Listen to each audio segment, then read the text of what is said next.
mixed strategies, and it's an important topic in game theory. Have you taken any courses related to game theory? You have? Cool.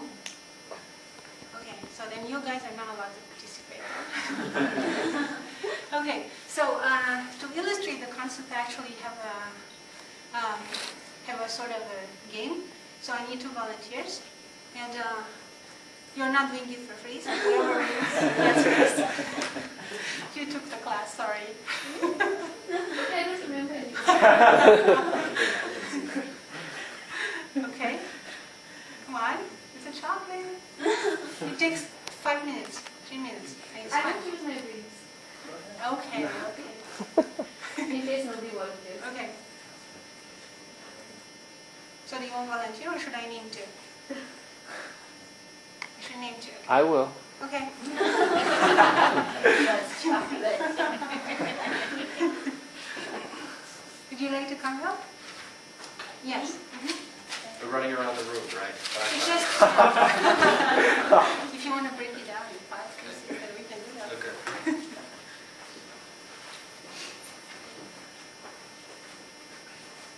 Okay, so mixed strategies is a way of how the players in a game react.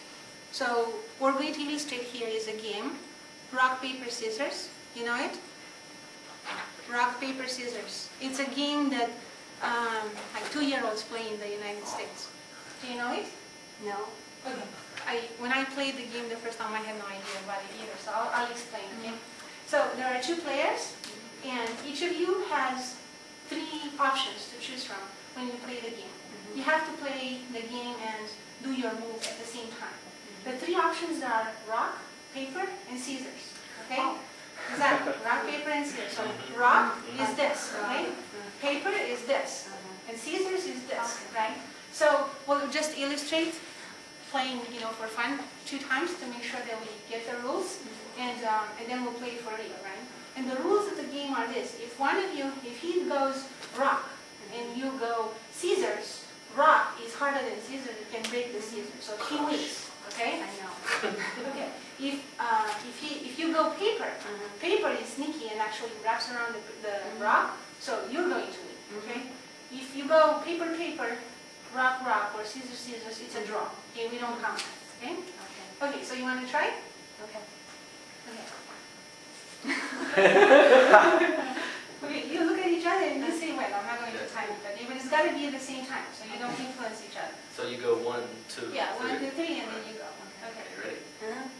1, 2, 3. I think it's helpful if you also say rock, paper, scissors, or whatever you want to do. Rock, paper, Or 1, 2, 3. Right, Yeah, exactly. yeah, together. Right. Yeah. And then on 3, you make your choice. Okay. Right. 1, 2, 3. Okay, so he got rock and you got paper. I So win. you win. Okay? Okay, one more time. 1, 2, 3. It's a draw. Okay? Okay, one more time.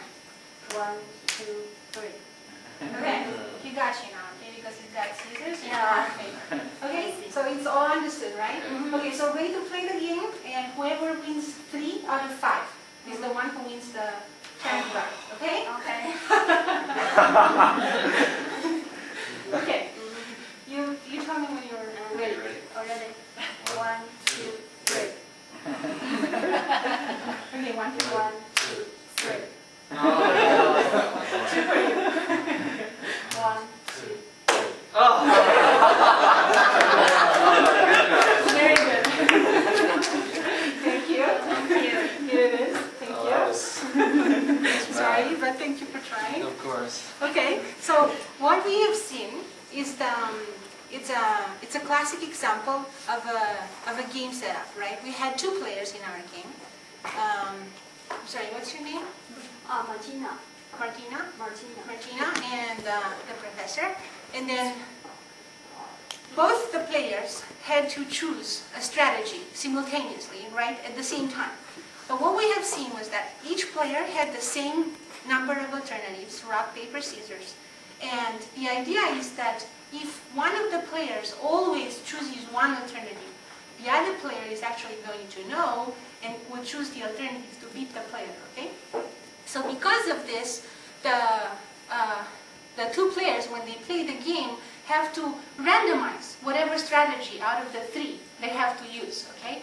And that's called mixed strategies, right? Because they mix over the set of the three strategies that they have, okay? So now I'm going to put the game, everything that we saw here in a really, funny and real way, in a mathematical form. And then we'll see exactly, we'll analyze the game and we'll see exactly what happens and how it gets solved, okay? So I have the first player here, the professor, and then Martina here. For each of the players, we have three strategies: rock, paper, and scissors. Rock, paper, and scissors. So now help me. I'm trying to fill in this table with the benefits, right, the winnings that each player gets by playing each strategy, okay? So if the professor plays rock and Martina also plays rock, then what happens?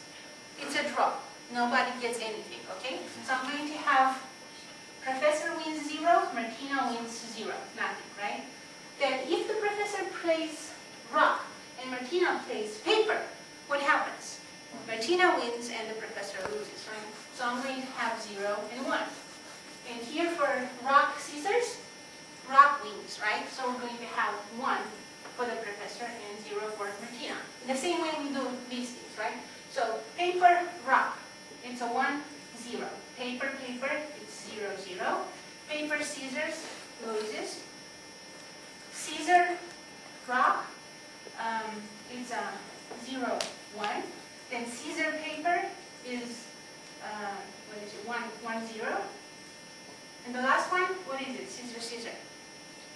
0, 0, okay? It's a draw. Okay? So let's first see what happens if we play this game in pure strategies. Pure strategies means that I already know what I'm going to play and I'm going to play that, right? So in order to do this, we go row by row. So if the professor plays row all the time, Martina knows this, that the professor plays row all the time. Then out of the three strategies that she can choose from, which one is the best for her? Paper, right? Because this is the one where she wins, these two, she loses, right? So I'm going to circle this one, okay? We move down. If the professor chooses paper all the time, what's the best strategy for Martina? Scissors, okay? So this would be the one that makes her win. If the professor chooses scissors, then the best for Martina would be rock, right? Okay. Now, let's play the other way around. Martina always plays rock. The professor can choose among these three strategies. Which one would be the best for him? This one, right? Because that's where he wins, right? Paper. The same thing. If Martina chooses paper, this one is the best for the professor. If Martina chooses scissors, then this one is the best for the professor. So what we have seen here with these cells that are circled in rectangles is that once the strategy is known and consistent all the time by the other player, then there is no practically game anymore. I know exactly what strategy I need to play in order to win, right? So this would be the case of what's called pure strategies, a preceding concept to mixed strategies, and it shows that there is no combination of strategies for the professor and Martina that they would always follow, because in one they would always lose and in another one they would always win, right? So there is no pure strategy, right? So therefore, in order for this to work, as we have seen in the game, the two players have to mix their strategies. Sometimes choose rock, sometimes choose